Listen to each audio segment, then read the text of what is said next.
Olá, estamos dando início a mais um programa Debates Le Monde Diplomatique Brasil, uma iniciativa do jornal Le Monde Diplomatique Brasil, em parceria com a TV PUC, com o canal universitário e com a TVT, a TV dos Trabalhadores. Hoje nós vamos tratar de um tema que está assustando, está escandalizando, está disseminando o medo na sociedade brasileira. Nós vamos tratar das chacinas promovidas por policiais, né, que têm se multiplicado nos últimos anos e está se tornando cada vez mais intenso nesse 2023. Né. Isso nos preocupa, é uma insegurança generalizada que vai se disseminando, e para tratar dessa questão e como enfrentar essa questão, nós convidamos um especialista da área que eu vou apresentar para vocês agora. Eu quero apresentar para vocês o Alexandre Julião.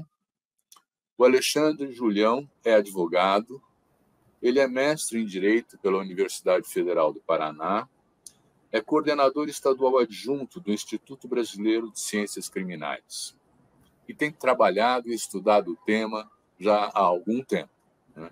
E ele vai nos ajudar a compreender, né, a situação que nós vamos vivendo hoje. Eu peguei alguns dados rapidamente e pude perceber que o Instituto de Fogo Cruzado e a Agência Pública detectaram que houve 331 chacinas durante os últimos 7 anos e que 1.154 pessoas foram mortas nessas chacinas. Apenas em 2023, na Zona Oeste do Rio de Janeiro, houve 12 chacinas e 43 mortos. E em Salvador e na região metropolitana de Salvador, 39 chacinas em 2023 e 159 mortos. Quer dizer, não só essa prática continua, mas está se tornando cada vez mais intensa, amedrontando principalmente as populações das periferias, aquelas que moram nas chamadas comunidades. Então, eu quero começar esse papo primeiro agradecendo ao Julião aqui, a presença dele, vai nos ajudar a compreender esse drama, aliás, essa é uma tragédia, né, que nós estamos vivendo, né? E eu queria, começando perguntando pelo básico. Julião, o que é uma chacina e quem é responsável por essas chacinas? Bom, Silvio, um bom dia a ti, né, e a todos que nos assistem. Eu acho que, primeiro de tudo, é necessário que a gente fale também que esses dados que tu acabaste de citar, tanto o Fogo Cruzado quanto outros grupos, como o GNI, por exemplo, da Universidade Federal Fluminense, eles assumem que são dados, na verdade, subnotificados. Então, nós temos que partir do pressuposto de que, inclusive, aquilo que nós temos de informação sobre essa temática é, na verdade, uma subnotificação da realidade. Então, chacinas nós podemos ter diversas formas de compreensão, né? Vamos aqui de uma forma mais profunda, né? A palavra chacina, ela remete a outros termos que são termos mais antigos da língua portuguesa e da língua latina, que se referencia ao ato de chacinar. E o ato de chacinar, ele representa o ato de massacrar porcos. Então, quando nós falamos a palavra chacina, que foi eleita há alguns anos atrás como a palavra mais assustadora da língua portuguesa, nós estamos falando de um ato que ele se traduziu em atos humanos que antes eram de massacre de porcos e abate de porcos, hoje em dia para abate de pessoas nas periferias. Então, nós podemos perceber as chacinas puramente, por exemplo, de uma forma quantitativa, digamos assim. Alguns parâmetros utilizados hoje em dia são de que a partir de 3 mortes que tenham algum tipo de ligação entre si podem ser configuradas chacinas. No entanto, o poder público hoje em dia ele considera esses tipos de casos pura e simplesmente como homicídios múltiplos, o que é uma pura simplificação de algo muito mais complexo. Durante as minhas pesquisas, eu cheguei à elaboração, junto também com as elaborações do pessoal da Fundação Perseu Abramo, de que chacinas elas podem representar, na verdade, uma expressão radical da violência letal e que é direcionada a populações periféricas. E se torna uma expressão na qual a morte de várias pessoas ela é articulada segundo elementos raciais, segundo elementos de classe, segundo elementos de gênero, segundo elementos, inclusive, locais e políticos da violência, como um recurso que atende à necessidade de resposta em conflitos locais, à necessidade de demonstração pública de poder, mas também a uma eventual necessidade de envio de mensagens de controle. Então, chacina ela não é só homicídios múltiplos, né, como a gente vê aparecendo em boletim de ocorrência, em processos judiciais, ou até em uma certa parte da mídia. As chacinas, elas são, na verdade, um evento de morte que tem um objetivo que vai, inclusive, para além das mortes daquelas pessoas que são assassinadas e que são tristemente assassinadas. É necessário que nós digamos que as chacinas elas têm um peso muito grande, inclusive, na letalidade policial desse país. Nós estamos falando de ações policiais exclusivamente, é isso? Que polícia é essa? Polícia Civil, Polícia Militar, Polícia Rodoviária Federal, como é que é? Quando a gente fala de chacina de forma mais genérica, elas englobam não somente as chacinas policiais, elas englobam também chacinas eventualmente realizadas por traficantes, por organizações criminosas, e em todo esse ambiente elas têm diversos sentidos diferentes. A gente, inclusive, tem registros de chacinas que ocorrem por feminicídio. No entanto, quando nós falamos das chacinas policiais, elas têm um sentido um pouco diferente, né? A gente pode perceber tanto as chacinas que elas se dão no caso das operações policiais, ou chacinas que elas se dão no caso de operações, seja da milícia ou então seja não oficiais da polícia. Em geral, o que se tem de registro no Brasil é que a maior parte desses acontecimentos se dão a partir da atuação da polícia militar.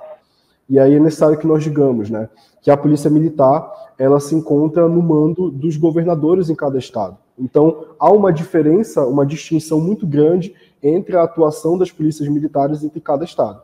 No entanto, ainda assim, o que nós percebemos é que, independente das forças armadas, né, seja a polícia civil, seja a polícia militar, inclusive a polícia rodoviária, que a gente já teve registros, inclusive, de chacinas feitas pela PRF no estado do Rio de Janeiro, por exemplo, a gente verifica um alto grau de letalidade nesses casos. Como é que você interpreta essas chacinas? Às vezes eles são colocados como revanche. Quando você tem a morte de algum policial em alguma operação, então é como se fosse uma vingança da morte desse policial, matar 10, matar mais, assim como falando, se daqui cai um, lá caem 10. Quer dizer, é uma guerra. A gente pode perceber como parte, inclusive, de guerra, né? Se a gente percebe, digamos assim, o jogo político da vida normal, né, como feita a partir de atos políticos, se a gente percebe a guerra como também uma disputa política, a chacina se torna um elemento político nas guerras. Então, quando nós percebemos, por exemplo, que a cidade do Rio de Janeiro hoje em dia se encontra em uma constante disputa territorial, essa também é uma disputa política por controle territorial. E nesse sentido, um dos dados que tu citaste no início, que é o dado do fogo cruzado junto com o grupo dos novos ilegalismos, da UF, eles percebem que as chacinas elas têm sido utilizadas, inclusive, para aumentar o controle territorial de determinadas parcelas das organizações criminosas sobre o território da cidade do Rio de Janeiro. Então, um movimento clássico que tem acontecido nos últimos anos, né, principalmente na última década, em que nós percebemos que as organizações de milícia têm passado a ter maior controle sobre parcelas significativas do território do Rio de Janeiro, em que esses territórios, inclusive, estavam anteriormente sob o controle do tráfico de drogas, por exemplo. No entanto, o momento em que há a transição entre o controle do tráfico de drogas para o controle da milícia, o que nós percebemos é que ocorre uma grande quantidade de chacinas nesse entremeio. Então, as chacinas elas se colocam, inclusive, como um instrumento para enfraquecimento de determinadas organizações, para possibilitar que outras organizações venham a se instalar numa localidade. E inclusive, chacinas feitas pela polícia, né? Um dos dados mais assustadores de todo o levantamento feito pelo GNI é de que, em uma quantidade expressivíssima, né, quase 18 mil operações policiais, somente em cerca de 4% aconteceram casos de chacinas. E há também, inclusive, uma letalidade já, uma seletividade de em quais casos, em quais territórios vão acontecer essas chacinas. Então, o que isso indica é que as chacinas ocorridas em operações policiais, elas ocorrem em operações escolhidas a dedo, ou seja, elas são quase que planejadas. Então, pode falar. Diga. Não, é que você quase passou um direcionamento. Você passou muito facilmente da polícia para a milícia, né? Uhum. E o que é isso? Eles estão entrosados? Eles são a mesma coisa? Eles agem em conjunto? Como é que você lê isso? É importante que a gente escureça e esclareça esse ponto também, né? O professor Ignácio Cano, ele tem uma definição que foi utilizada, inclusive, na CPI dos grupos de extermínio no estado do Rio de Janeiro, e que foi replicada também em outras CPIs do mesmo tipo, como a CPI do estado do Pará, que é de onde eu sou, né? Eu sou de Belém do Pará, de grupos de extermínio também, que é uma definição que ela congrega cerca de 5 pontos para definir o que é uma milícia, né? Ele primeiro estabelece que elas têm um controle de um determinado território, a partir de um grupo armado irregular, que elas têm um caráter coativo nesse controle, um ânimo de lucro individual, um discurso de legitimação, mas também a participação ativa e reconhecida de agentes do Estado. A milícia, em sua origem, é lógico que esse modelo tem sofrido várias alterações até os dias atuais, mas em sua origem, ela é composta não só, mas principalmente por agentes de segurança pública. Então, especialmente os mais notáveis sendo das polícias civis e militar. Mas também há registro de, inclusive, agentes do Exército fazendo parte de milícias. Então, a milícia ela é um tipo de organização criminosa que ela, de certa forma, se confunde com as forças de segurança policial. Por quê? Porque os próprios membros das forças de segurança fazem parte dessas organizações. No início, o que foi verificado é que agentes de segurança estavam fazendo trabalhos de segurança privada. E a partir desses trabalhos, eles foram se organizando em redes e se organizando após isso no modelo de milícia, que é um modelo que faz um controle coativo de um território e controla, inclusive, todas as relações econômicas e financeiras naquele território. Então, a milícia, de certa forma, a gente pode fazer um pouco, né? Lógico que não é possível fazer a totalidade do discurso, mas é possível que a gente faça um pouco dessa confusão entre a milícia e a instituição policial, exatamente porque há uma grande ligação entre os seus membros. Isso quer dizer que a polícia, assim, nos seus altos escalões, a organização da polícia, ela compactua com essa prática de chacinas? É isso? É possível dizer que sim, mas eu também não totalizaria esse discurso, né? É lógico que se nós verificamos que há um registro específico de em quantas e quais operações policiais acontecem chacinas, há também uma possibilidade de que esses atos eles tenham sido planejados pelos altos escalões, sim. No entanto, é necessário que a gente verifique que em vários estados há uma diferença da forma com que esses altos escalões eles fazem o controle, inclusive, dos atos da polícia. Então, as ouvidorias das polícias civis e militares, por exemplo, são entidades que são internas e tentam fazer esse controle da atividade policial, né? É lógico que eu não estenderia a todo o corpo da corporação policial, inclusive também não a todo o corpo dos seus altos escalões, mas quando a gente percebe que uma organização tão forte, tão bem estabelecida hoje em dia, né, em diversos territórios, seja no Rio de Janeiro, seja no estado da Bahia, seja no estado do Pará, seja em outros estados como o estado do Amapá, por exemplo, no norte do Brasil, a gente verifica que sim, há uma ligação entre agentes de segurança pública e a composição dessa organização criminosa. Sei. E você tem notícia da punição de policiais que mataram? Em chacinas? Isso. Do que eu tenho de registro, né, do que eu já tive acesso, a porcentagem de policiais que vêm a ser responsabilizados por participarem em chacinas é muito baixa, né? E aí isso é necessário que a gente também traga alguns outros detalhes, né?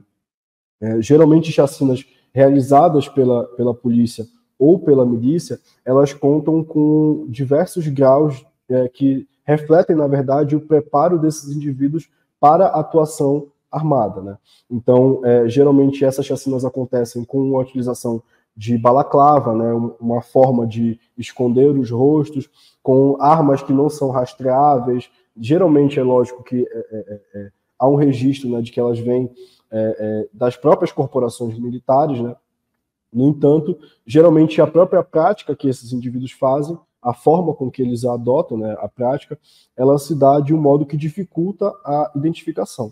No entanto, o que eu creio que seja muito mais o ponto fulcral, né, para a não responsabilização desses indivíduos, seja, primeiro, um baixíssimo interesse das corporações em realizar as investigações, né? Nós temos investigações de diversas chacinas que acontecem de forma muito rápida, né, e logo chegam à conclusão de que não seria possível identificar os indivíduos, quando, inclusive, pessoas da comunidade local, testemunhas, inclusive, têm notícias e diversos indicativos de possíveis informações que viriam a identificar esses indivíduos, mas também em razão de um próprio judiciário, né, que não está pronto para lidar com casos de chacinas.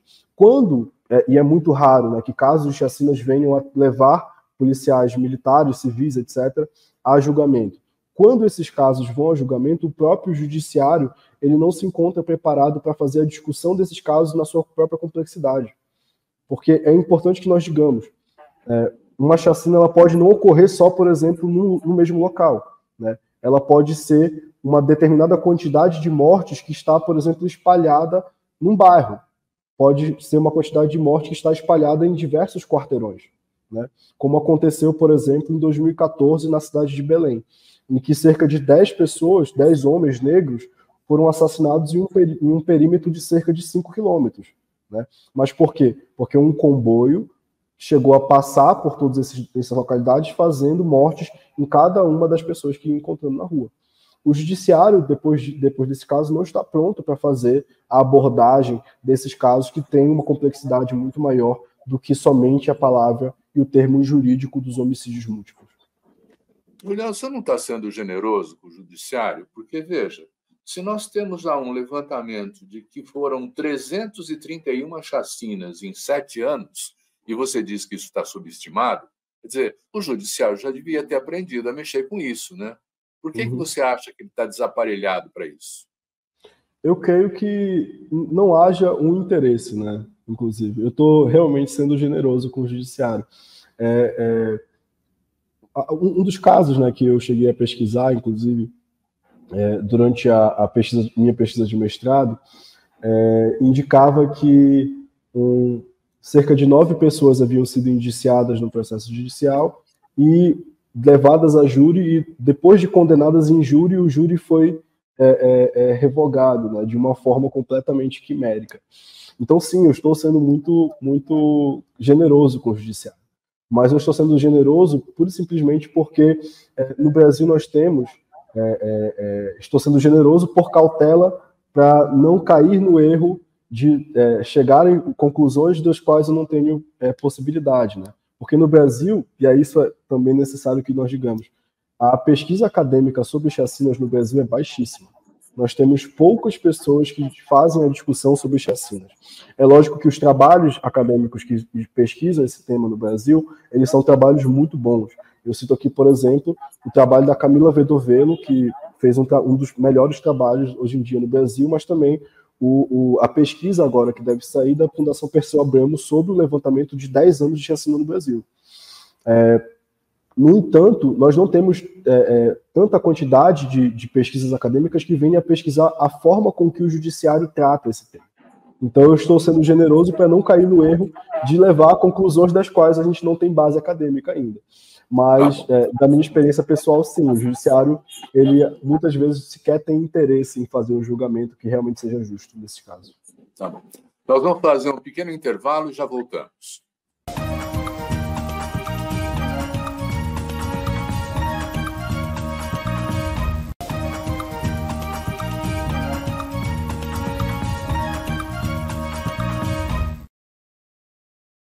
Leão, a minha pergunta agora é a seguinte, quer dizer, se nós temos essa prática instituída quase como uma política de Estado, não é? Quer dizer, chacinar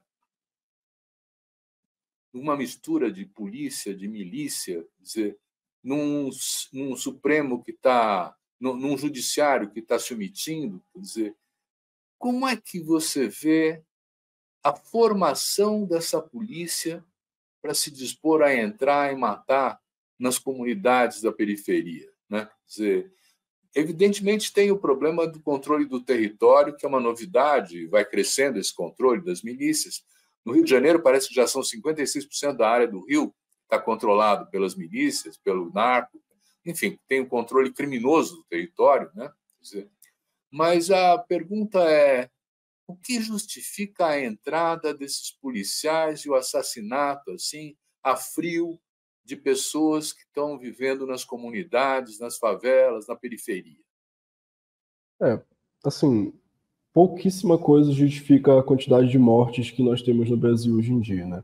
O movimento negro no Brasil, ele diz que nós vivemos um genocídio negro, e aí Abdias do Nascimento já falava isso lá nas décadas de 80, mas é necessário que nós ecoemos essa fala até hoje, os dias atuais, porque a quantidade de pessoas negras que nós vemos sendo assassinadas nesses territórios é muito alta, né?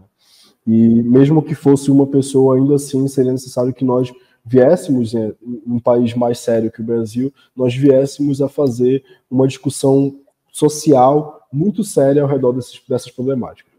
No Rio de Janeiro, né, e aí é interessante que nós digamos, né, os dados do Rio de Janeiro são alguns dos dados melhor compilados do Brasil, então até por isso é necessário que a gente às vezes faça referência, né, ao dado do Rio de Janeiro.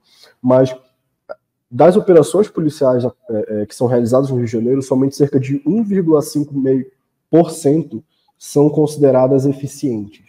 Então, quando nós vamos falar, né, de eficiência de operações policiais, e somente num universo tão grande, somente 1,5% são considerados eficientes, o que nós podemos perceber é que a grandíssima parte, né, que é ineficiente, ela, na verdade, atende a outros objetivos que não necessariamente é a eficiência da segurança pública.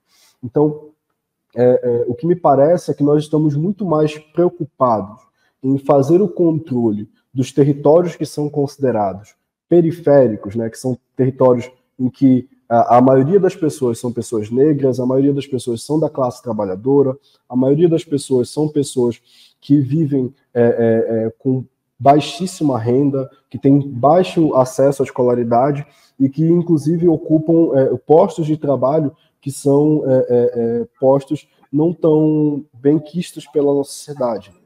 Então, o que me parece é que nós estamos muito mais preocupados em fazer o controle dessas populações do que realmente em conceder algum tipo de segurança à sociedade brasileira, né? E aí tu citas a palavra formação, né? É importante que nós retomemos também uma perspectiva histórica, né?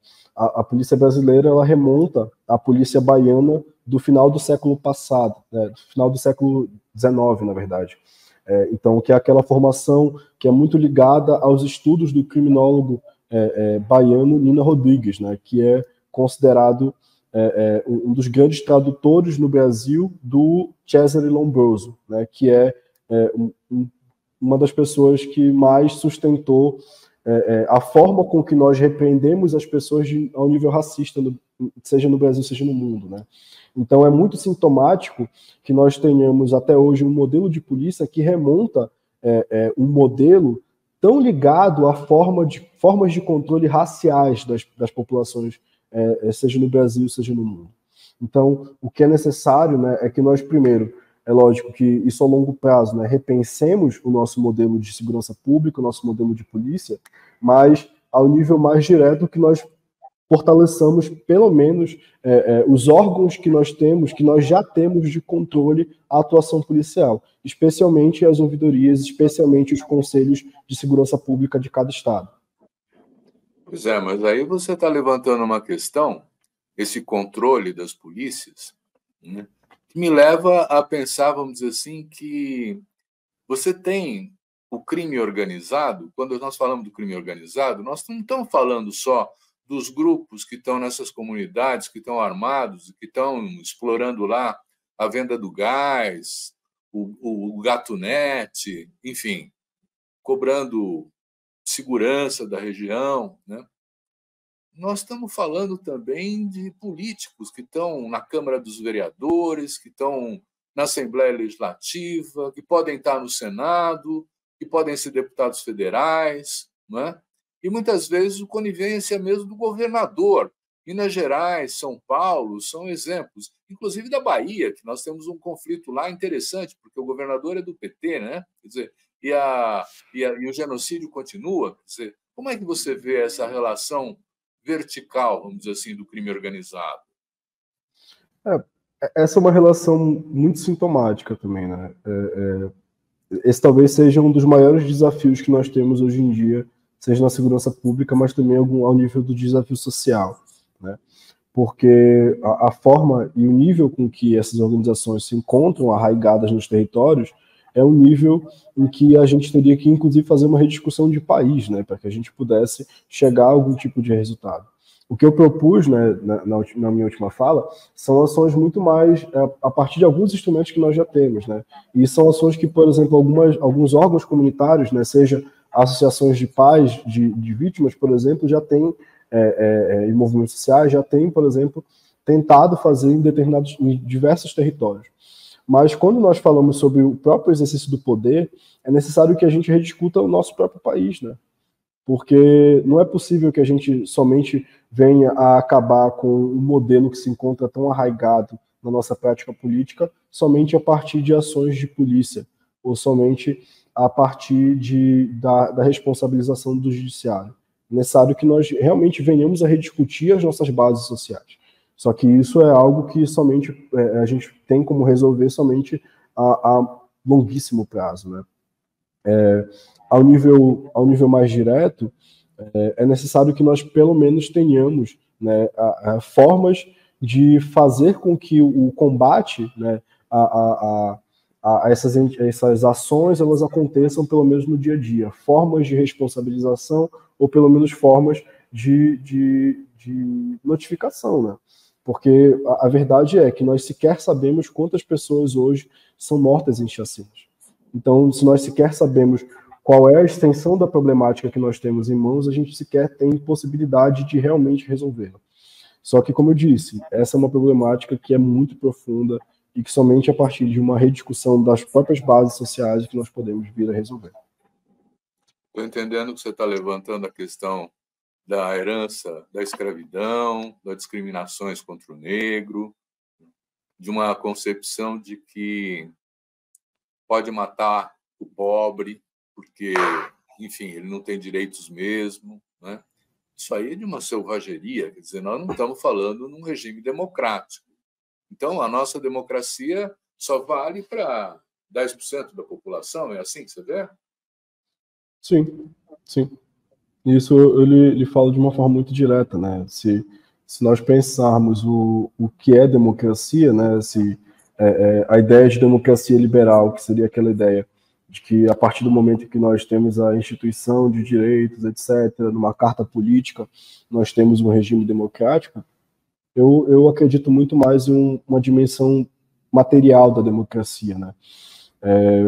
Me parece que quando nós pensamos, seja no exercício democrático, seja no próprio respeito, né, às pessoas enquanto pessoas, as pessoas enquanto humanas, enquanto pessoas que são dotadas de direitos, ou seja, direitos humanos, nós temos uma grandíssima parte da população brasileira que sequer é respeitada, que sequer tem a possibilidade de perpassar a sua vida sem ser violada pelo Estado brasileiro. Então, sim, eu creio que a gente somente poderá ter um exercício material e geral da democracia a partir do momento em que nós solucionarmos esse tipo de problemática que nos afeta até hoje. Nós vamos fazer mais um pequeno intervalo e já voltamos.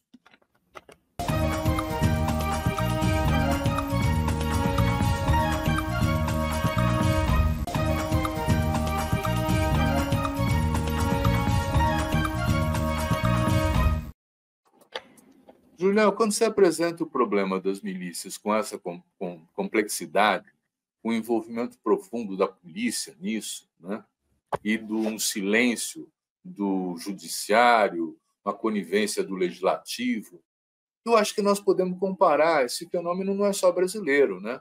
Você tem as maras, por exemplo, na Guatemala, na América Central, que são grupos grandes que controlam o território, são grupos armados, né? Tem na Colômbia a experiência também, quer dizer, dos cartéis controlando regiões, tal. Esse fenômeno não é brasileiro, é um fenômeno gerado pelo capitalismo. Como é que você vê isso? Assim, se nós pegarmos, né, que a ideia que nós temos, né, sobre o exercício criminal é uma ideia que, e a forma como se relaciona com o capitalismo, é uma ideia que ela pode ser aprofundada em diversos pontos, né? Então, as formas seja de comércio ilegal, por exemplo, elas se encontram, inclusive, dentro da própria lógica do capital. Então, no final das contas, né, se a gente reduzir, né, isso um reducionismo muito grande, se nós reduzirmos o ato do tráfico a uma palavra, nós podemos reduzir a comércio, né, comércio de algum tipo de produto. E aí é lógico que isso é um reducionismo que, inclusive, retira, né, da possibilidade que nós discutamos toda a violência que é gerada a partir desse tipo de comércio. Mas inclusive, as soluções que elas perpassam para resolver esse tipo de problema, né, seja da disseminação do tráfico, seja da disseminação de outras organizações criminosas, elas se passam, inclusive, por estratégias que elas não só são estratégias de controle, mas estratégias, por exemplo, econômicas, né? Então, quando nós pensamos que essa é uma problemática que ela não é só brasileira, a gente tem que repensar, por exemplo, que o tráfico, por exemplo, de álcool, ele já foi um elemento que já existiu na história da humanidade, né? Então, por exemplo, o famoso Al Capone, né, com ali aquela organização criminosa italiana nos Estados Unidos, né, na década de 20, em Nova York, o tráfico que eles faziam era um tráfico de uísque, por exemplo, né? Então, qual foi a estratégia adotada, por exemplo, para quebrar o tráfico de uísque na época? Foi a regularização do comércio de uísque naquela época. Então, o que nós percebemos é que não é realmente, como tu falaste, um elemento somente brasileiro, não é.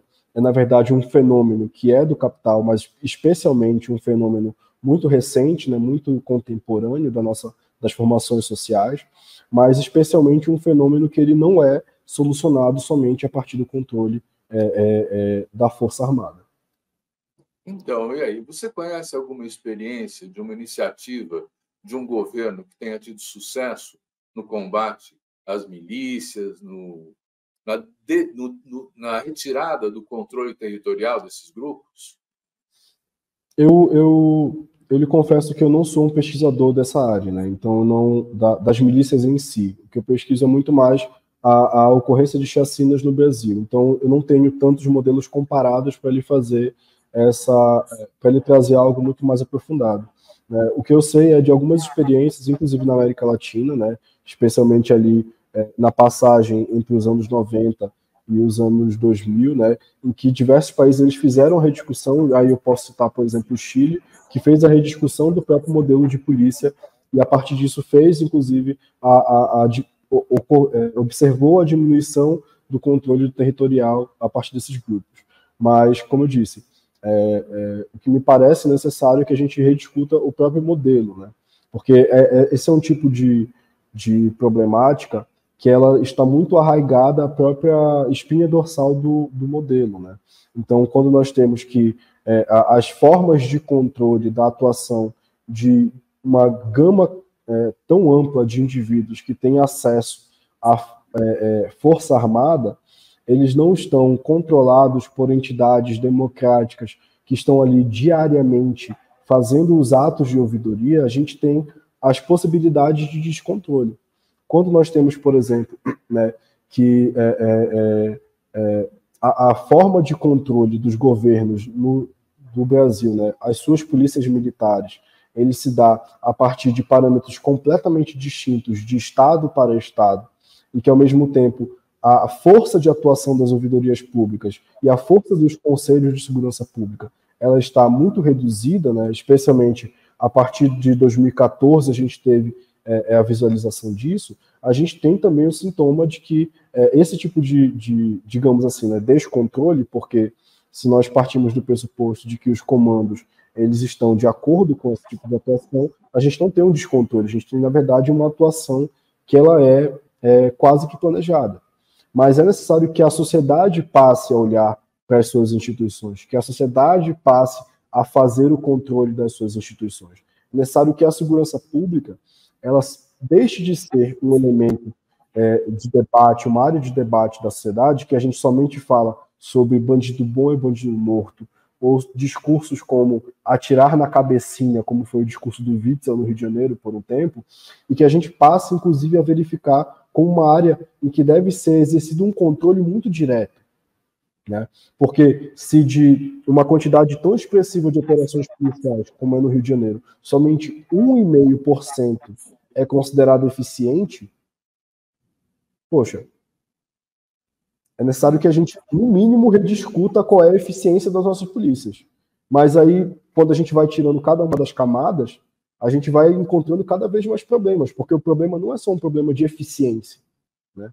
Porque se o objetivo fosse matar pessoas, a instituição única no Brasil, né, seja ela espalhada ou não, mas que faz mais homicídios em todo o território nacional, são as polícias. Então, eu tive acompanhando na época a ideia, a iniciativa das UPPs no Rio de Janeiro, que eram as unidades de polícia nas comunidades, assim, né? E era anunciado que depois da entrada da polícia chegavam as políticas sociais, né? A educação, a saúde, a assistência social e tudo mais. E não chegou nada, só chegou a polícia e a porrada, né? Quer dizer, e as UPPs, então, mostraram que, na verdade, elas não tinham essa estratégia integrada de envolver a comunidade, as comunidades da periferia, né, com políticas públicas. Quer dizer, lá o Estado é mínimo, não é máximo, não tem nada que chega lá para servir essas comunidades. Né? Você acha que, se melhorar a qualidade de vida nesses territórios, o controle territorial pode ser enfrentado? É lógico que a gente também não pode acreditar, né, que somente porque esse é um discurso que também foi sustentado, né, pela década de 90 e de 2000, né, que somente a partir do momento em que nós venhamos a conceder direitos, a gente vai ter a sensação de violência. Né? É lógico que isso é uma dimensão completamente fundamental para que a gente venha a superar esse tipo de problemática. No entanto, é necessário que, novamente, que a gente tenha que a gente venha a trazer, né, essas instituições para o controle social. E aí é importante que se diga, as instituições de caráter, né, da segurança pública, militares e especialmente a Polícia Civil, elas têm uma resistência muito grande em sofrer esse tipo de controle. Nós temos, por exemplo, que as polícias militares, os tribunais militares, por exemplo, eles são alguns dos tribunais que menos exercem, que menos condenam pessoas por crimes no Brasil. Né? A gente tem um baixíssimo índice de condenação de pessoas das instituições militares por seus tribunais a partir do momento em que eles fazem, por exemplo, homicídios. Nós temos baixíssimo índice de investigação e solução dos casos que são motivados por policiais. Nós temos baixíssimo índice de responsabilização institucional a partir das violências. Nós não temos, por exemplo, verificação, né, de indenização, por exemplo, comunitária ou seja individual, às pessoas que são vítimas, por exemplo, de violência policial. Quantas pessoas no Brasil são baculejadas sem nenhum tipo de razão, por exemplo? Que é um exercício completamente ilegal do exercício policial. É lógico que eu também não tenho um grande apreço pelas instituições, pela forma jurídica que nós temos já hoje em dia. A gente precisaria avançar muito para que a gente viesse realmente a ter uma forma de exercício, né, social e jurídico que viesse a abarcar todas essas dimensões. No entanto, no mínimo seria necessário que essas instituições fossem trazidas para a legalidade. Não é possível, por exemplo, que a PRF venha a abordar uma pessoa e colocá-la dentro da caçamba de um carro e jogar dentro uma bomba de gás moral. criando assim quase uma câmara de gás. Não é possível que a gente tenha, por exemplo, tantos casos de pessoas que são abordadas pela polícia, que são levadas em camburões e que depois desaparecem.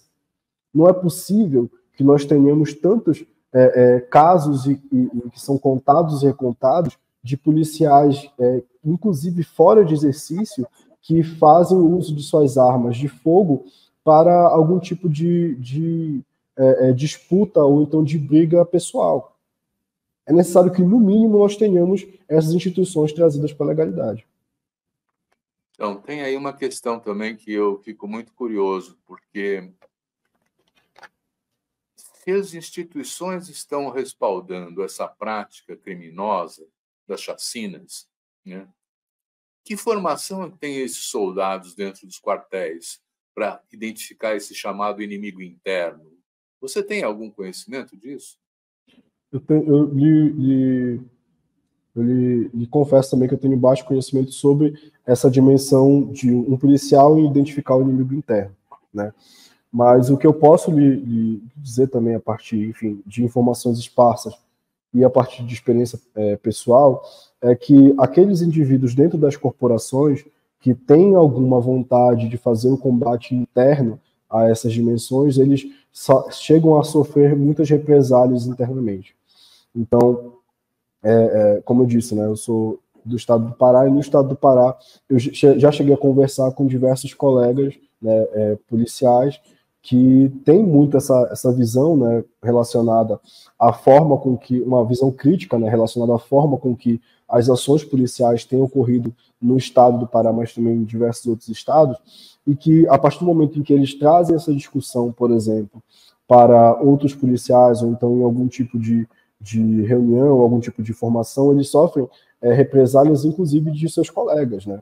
Eles são diversas vezes achincalhados, diversas vezes são colocados de lado, mas em muitos momentos, inclusive, eles passam a receber algum tipo de represália, inclusive institucional, né?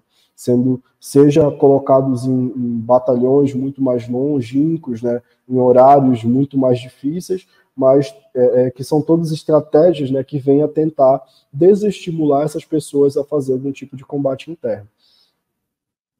Uhum. Pois é, você sabe que o jornal Le Monde Diplomatique Brasil, há mais de 15 anos, acompanha essa discussão da segurança pública, da polícia militar, da polícia civil, e vários daqueles colaboradores que escrevem para nós, né, eles apontam a necessidade de uma refundação dessa área, acabar com a PM, acabar com a Polícia Civil e criar uma nova polícia sob controle social, não é? Quer dizer, já em bases a outra formação de defesa de direitos, de democracia, tal. Você acha que esse é o único caminho? Não é o único caminho, né? A gente tem diversos caminhos possíveis. É lógico que, por exemplo, a discussão da desmilitarização das polícias é uma discussão, inclusive, de conceder direitos às pessoas que são policiais, né? Eu sou, hoje em dia, advogado, né? Já terminei, inclusive, meu mestrado, mas eu sou uma pessoa que é muito próxima às lutas dos movimentos negros, né? De movimentos sociais, durante toda a minha trajetória, e eu sou uma pessoa que é filho de um ex-policial, né? Um ex-policial militar. Meu pai foi policial, né, por muito tempo, e uma das coisas que ele sempre me contou foi a forma com que o tratamento desses indivíduos internamente das corporações, ele é um tratamento que ele sofre diversos abusos, né?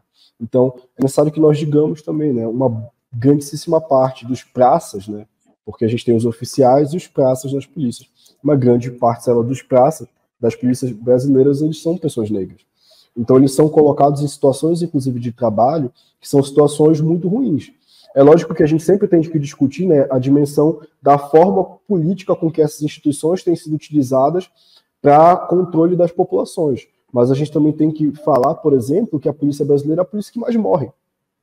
E se essa polícia é a que mais morre, e ao mesmo tempo é uma polícia cuja corporação é, em boa parte, nos seus praças, né, negra, o que nós temos também são pessoas negras que são colocadas para matar e colocadas para morrer.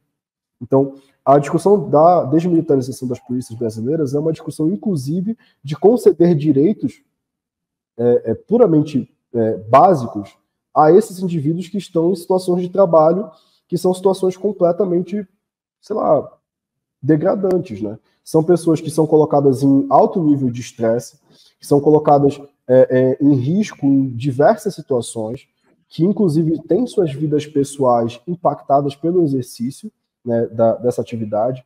No estado do Rio de Janeiro tem um dado relacionado eu não vou conseguir dizer os números corretos, mas tem um dado assustador relacionado à quantidade de policiais que são atendidos pelas instituições psicológicas da corporação.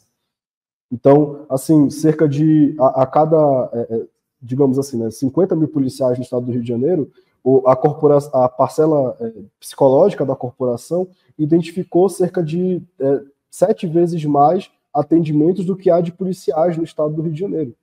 Então, são pessoas que elas sofrem, que têm alto grau de suicídio, são pessoas que têm alto grau de transtornos psicológicos, de depressão, e que, não lógico que não são, né, somente gerados pelo modelo militar, mas o modelo militar ele sequer possibilita a esses indivíduos buscar mais direitos e melhores condições de trabalho, porque sequer possibilita, por exemplo, fazer greve. Quando a gente viu, por exemplo, salvo engano, no Ceará, né, a greve dos policiais, que não foi uma greve dos policiais, foi uma greve das esposas e familiares dos policiais, que fizeram acampamento na frente dos quartéis, impossibilitando os maridos de saírem dos quartéis, porque os maridos não são possíveis de fazer greve para tentar conseguir melhores salários, por exemplo. Então, é uma instituição de indivíduos que sequer estão em boas condições de trabalho, né? Então, quando a gente discute a desmilitarização, e aí é necessário que a gente diga isso, né? Porque quando a gente traz isso para discutir com policiais, por exemplo, muitos policiais se colocam primeiro na defensiva, né? Ah, quer acabar com a polícia militar? Não, é inclusive uma discussão para que essas pessoas que estão trabalhando com isso, né? Que é, lógico, retomo, a gente tem que discutir o sintomático problema das polícias e a forma como elas são utilizadas para o controle racista no Brasil. Mas, ao nível da desmilitarização, ela também perpassa por conceder melhores condições de trabalho para essas pessoas. Tá. Nós vamos fazer mais um pequeno intervalo e já voltamos.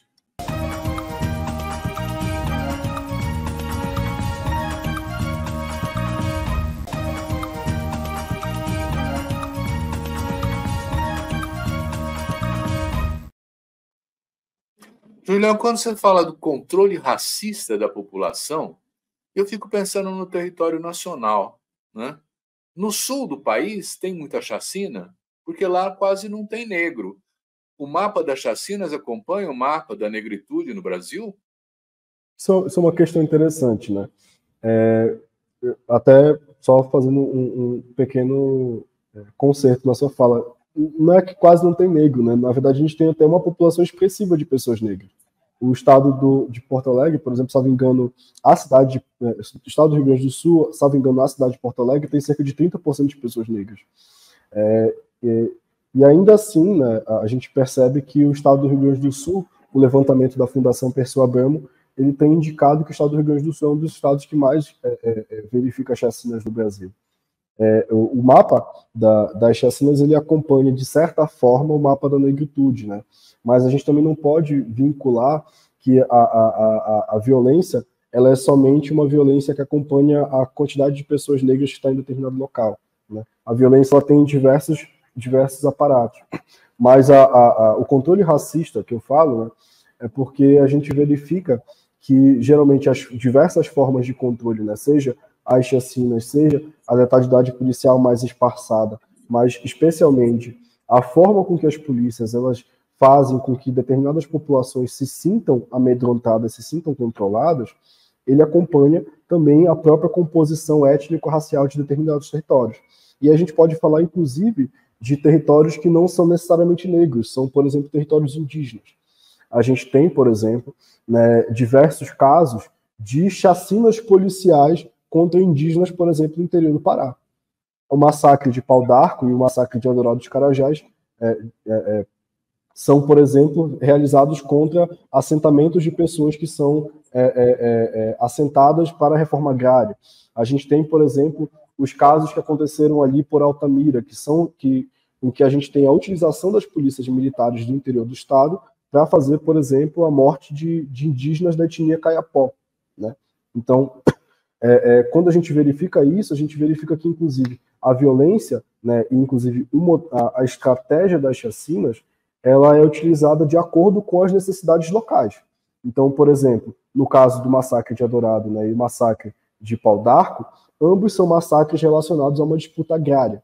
O massacre que aconteceu dos indígenas Kayapó, por exemplo, foi um massacre que ocorreu muito mais ligado, por exemplo, à grilagem de terra e também à extração ilegal de ouro. Então, a gente tem que verificar que a violência no Brasil ela é uma violência que ela é racialmente definida, que ela é definida inclusive a partir de gênero, né? Mas que ela também adere a diversos interesses que são também localizados.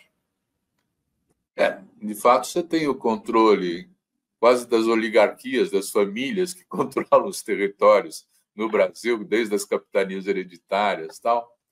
E eu fico pensando assim, quer dizer, nós estamos falando de um exercício de terror imposto pelas elites? É uma questão de classe social? Como é que você vê esse conflito que se estabelece a partir das chacinas e da intimidação da periferia, hein? Esse é um tema muito difícil, né?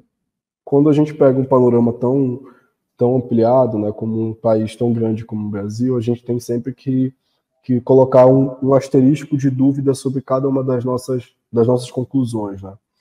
Mas, sim, eu colocaria que faz parte, sim, de um exercício político das elites sobre as nossas populações periféricas, né?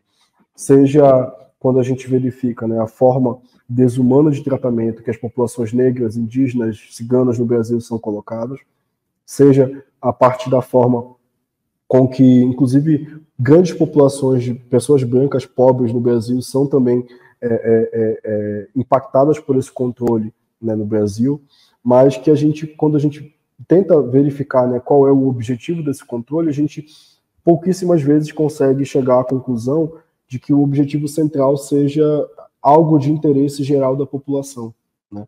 Em geral, o que a gente verifica é que esse exercício, né, da segurança pública, né, e a forma como a gente tem no Brasil, ele muito mais contribui à manutenção do status quo, né?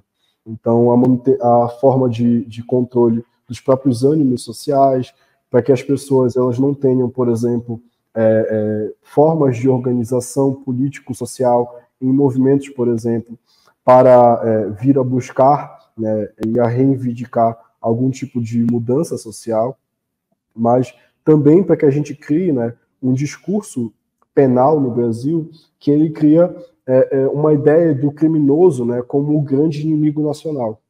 Então, que é uma ideia que é muito ligada à figura negra, né, então uma figura muito racista, mas que o criminoso ele se torna, né, esse grande inimigo que a gente tem que combater.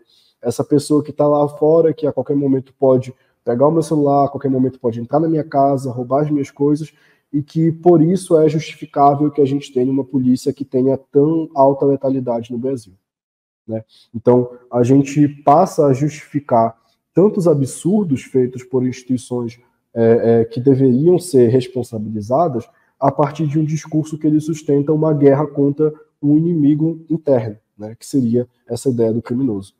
É lógico também que a gente também não pode dizer que o Brasil é um mar de rosas, né, mas é necessário que a gente jogue um ponto de foco sobre a forma com que esse discurso tem sido utilizado e modulado no Brasil.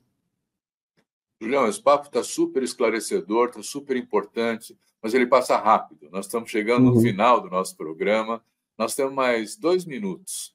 Eu queria dar esses 2 minutos para você se dirigir aos nossos telespectadores e expressar alguma coisa que você queira nesse momento.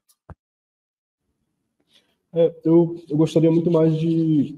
Já que esse programa passa muito também em TVs universitárias, né, como havia me dito. Então, também trazer, né, o chamado para que outras pessoas das universidades venham também a fazer esse tipo de discussão, que é uma discussão que é muito difícil, é uma discussão que, especialmente para as pessoas que convivem com a violência no Brasil, é uma discussão muito sensível, mas que a gente venha a produzir conhecimento, que seja um conhecimento crítico sobre essa dimensão, né, das nossas vidas, e que seja também um conhecimento comprometido com a mudança, né? Como eu disse, no Brasil a gente tem baixíssimo interesse acadêmico sobre chacinas, então a gente tem inúmeros casos que são brutais, inúmeros casos que eles são de um alto impacto social e que eles sequer mereceram algum tipo de atenção acadêmica, algum tipo de atenção das nossas academias, né? É lógico que os movimentos de familiares, eles se encontram na luta diária com relação a esses casos, tentando buscar a responsabilização dos assassinos, mas é necessário que a gente também tenha uma melhor organização, né, e uma melhor compreensão desses problemas. E eu acredito que, enfim, com talvez uma maior intensidade, né, das discussões acadêmicas, a gente possa, inclusive, desvelar diversas outras camadas problemáticas e talvez algum dia chegar a uma solução. Eu quero agradecer muito ao Alexandre Julião a sua participação, seu importante depoimento aqui, importante pesquisa que ele apresentou os resultados, e agradecer a você também que nos assiste, dizendo semana que vem tem mais. Obrigado.